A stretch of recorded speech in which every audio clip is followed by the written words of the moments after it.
Assalamualaikum warahmatullahi wabarakatuh.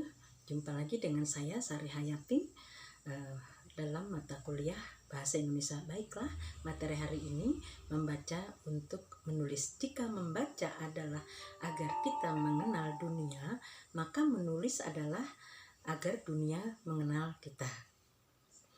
Konsep membaca adalah proses memahami secara tertulis dengan bahasa tertentu yang disampaikan oleh penulis pada pembacanya.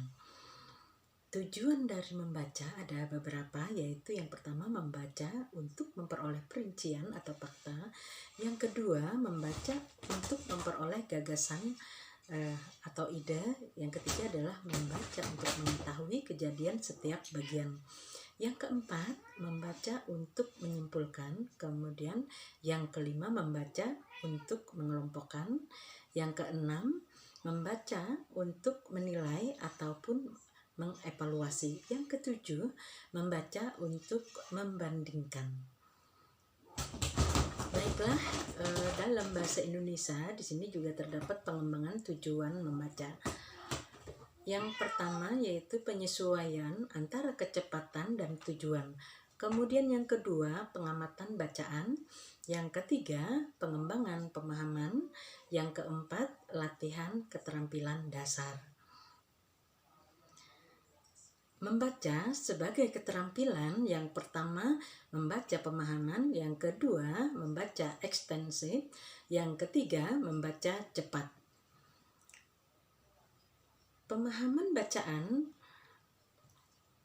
bacaan merupakan strategi membaca yang bertujuan untuk memberikan penilaian terhadap karya tulis dengan melibatkan diri pada bacaan dan membuat analisis yang tepat.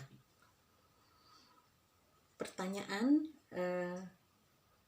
pemahaman bacaan, ada beberapa jenis pertanyaan, kemudian kata kerja di dalam pertanyaan itu sendiri.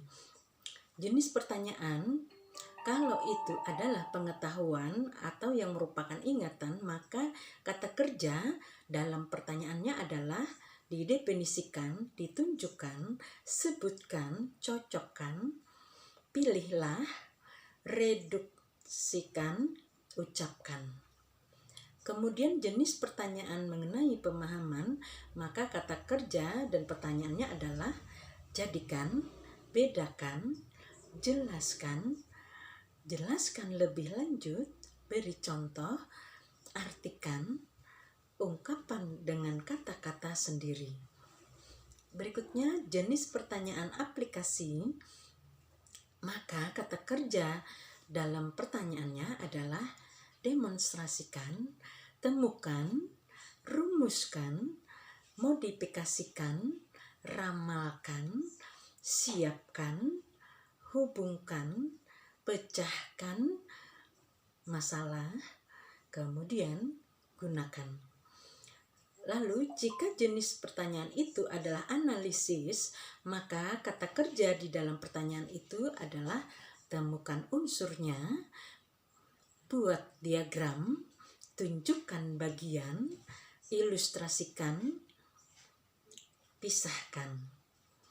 Jika jenis pertanyaan itu adalah sintesis, maka kata kerja dalam pertanyaan itu adalah kategorikan, gabungkan, ciptakan, susun, rencanakan, susun kembali, perbaiki, ringkaskan.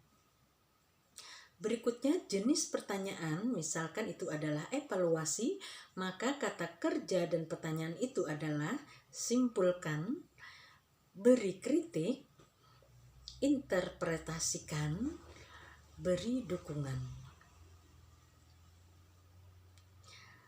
Peran pengajar atau dosen ataupun guru di dalam pengajaran keterampilan pemahaman bacaan, yaitu yang pertama menggabungkan ide-ide baru dengan latar belakang pengalaman serta keterlibatan krisis.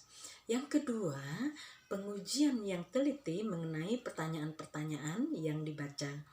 Kemudian yang ketiga, memadukan struktur berbagai mata pelajaran atau mata kuliah.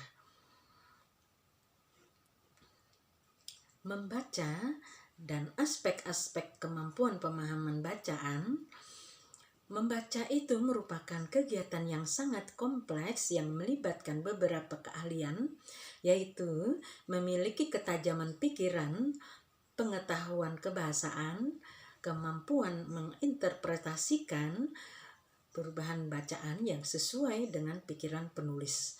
Pemahaman bacaan adalah pemahaman yang harus dimiliki oleh pembaca dari hasil bacaannya yang meliputi ide pokok, detail penting, dan mampu membuat kesimpulan dari apa yang telah dibaca.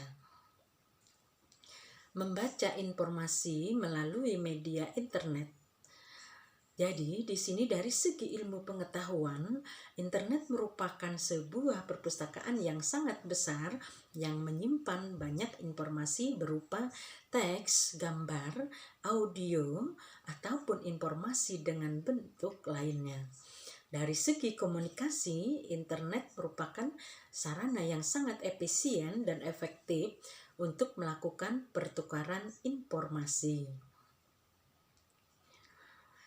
Baiklah, keunggulan dan kelemahan internet. Yang pertama, kita harus memahami dulu apa sih keunggulan dari internet.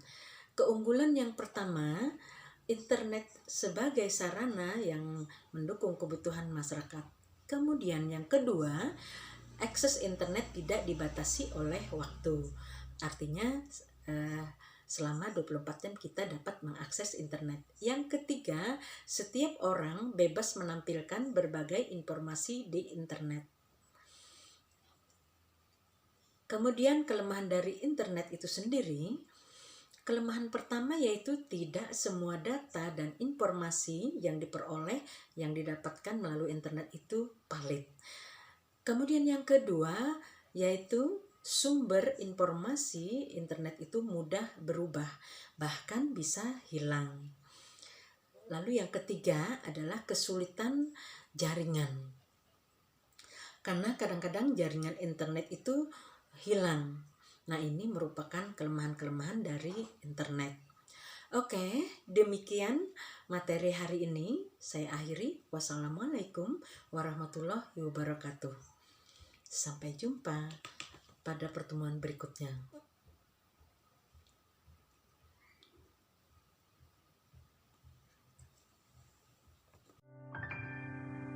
I feel I'm sick and fall into your heart. Nothing is complicated when we love another one. There's been nothing a secret. I know all about you. Everything has to be. I love the way you are.